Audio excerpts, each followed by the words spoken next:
So hello everyone, happy new year to all of you. And मैं बहुत अच्छी हूँ और आप लोग बताइए आप लोग कैसे हैं।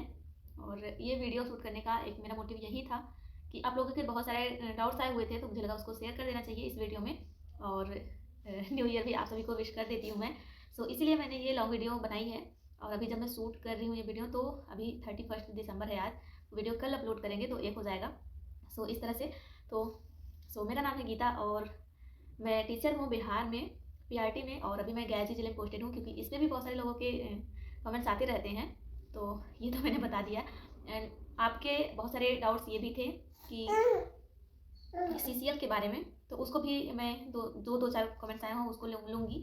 तो इसमें ये है कि अभी मैंने एक सैलरी के लिए पोस्ट किया हुआ था कि सीसीएल में सैलरी नहीं मिली क्या।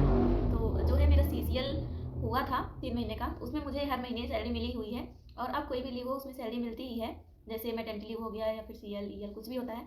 तो सीसीएल भी मैंने लिया था तो उसमें सैलरी मुझे रिसीव हुई है। और मैंने उसके लिए लगाया हुआ था वो वाला स्टेटस, सॉरी वीडियो जो बनाया हुआ था कि अभी सैलरी बढ़ के आने वाली है, डीए 58% पे रिसीव होने वाली है। तो इसके लिए भी मैंने लगाया हुआ था। सो अभी जो है सैलरी वो आ चुकी है, आज ही आई है।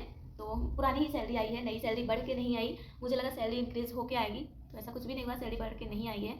और आगे कब हम लोग का डीए जो है एसआरएमएस पर अपडेट होता है और कब सैलरी बढ़ के आती है। वैसे अगर न्यू ईयर में सैलरी बढ़ के आई होती तो बहुत ज़्यादा खुशी होती, बट कोई नहीं, उन्होंने एक दिन पहले ही सैलरी दे दी, वो ही बहुत बड़ी बात है।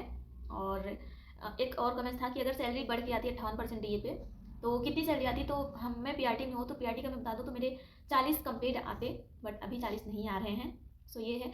और एक और कमेंट आया था सीसीएल के बारे में, सीसीएल लेने के लिए कौन कौन से डॉक्यूमेंट्स लगेंगे। तो सीसीएल पे मैंने बहुत ज़्यादा डिटेल में वीडियो बनाई हुई है कि कौन कौन से डॉक्यूमेंट्स लगेंगे, कैसे कहाँ पे अप्लाई करना पड़ेगा। और साथ में उसका लेटर भी मैंने दिखा हुआ था कि किस तरह से आप लेटर लिख सकते हैं। सो ये है, बट मैं भी बता देती हूँ कि सीसीएल के लिए आपको एक लेटर लिखना पड़ेगा जो आपके एचएम फॉरवर्ड करेंगे। उसके बाद वो बीओ के पास जाएगा, देन आपके डीओ के पास जाएगा, वहाँ से वो एक्सेप्ट होके फिर आपको लीव का लेटर मिल जाएगा एंड सैलरी भी आपकी पर मंथ आएगी। ये है। और डॉक्यूमेंट्स कौन कौन से लगेंगे, तो लेटर रहेगा और आपको एक एफिडेविट बनवाना पड़ेगा। उसमें ये रहेगा आप कितने दिनों का सीसीएल ले रहे हो, ये सब है। और उसके बाद वही लगेगा आधार कार्ड, पैन कार्ड, बस इतना ही लगेगा। एंड एक और कमेंट था सर्विस बुक के बारे में कि टीआरई 3 वालों की सर्विस बुक अभी नहीं लिखाई है।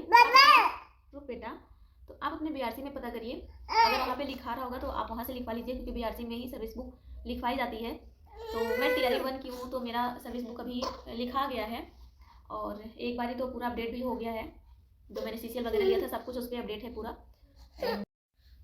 सो गाइस, एक और कमेंट्स था कि मतलब मैटरनिटी लीव ख़त्म होने के बाद दोबारा ज्वाइन करने के बाद आप कब सीसीएल ले सकते हो। तो देखिए, मैंने जुलाई में 1 जुलाई को ज्वाइन किया था और 1 महीने पूरी ड्यूटी करी थी एंड अगस्त से मैंने सीसीएल लिया हुआ था। तो आप देख लो अपने हिसाब से। बाबू रुक जा, अपने बीआरसी में पता कर लीजिए। अगर आपको स्कूल ज्वाइन करने के 1 हफ्ते बाद ही अगर सीसीएल दे रहे हैं तो ले लीजिएगा। सो एक और लास्ट कमेंट्स बचा हुआ है, तो उसको मैं ले रही हूँ, इसके बाद आप कुछ नहीं है। तो जैसा कि अभी मैंने हाल ही में बताया हुआ था कि मैंने अपना पेट का स्कोर शेयर किया हुआ था। क्या है बोलो, देखो। तो उसमें मैंने बताया था कि मैं लेखपाल की प्रिपरेशन इस बार करूँगी दोबारा से।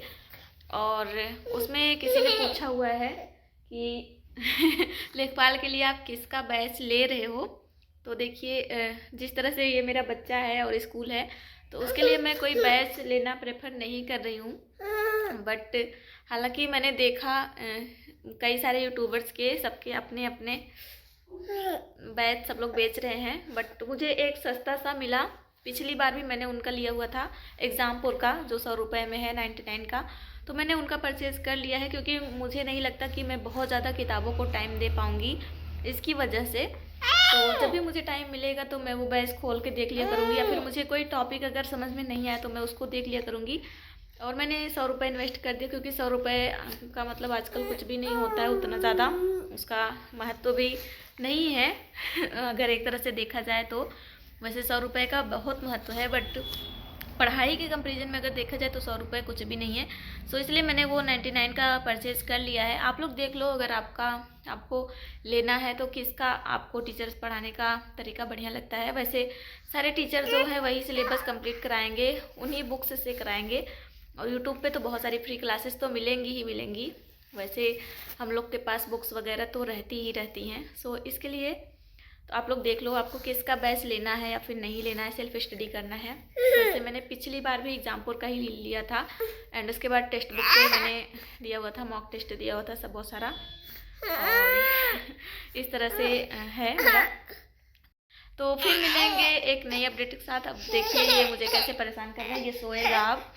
तो आज के लिए बस इतना ही। इसके बाद भी अगर आपके बाद कोई डाउट्स बचते हैं तो मुझे कमेंट्स करिएगा, मैं रिप्लाई करूँगी। Bye bye. बोलो।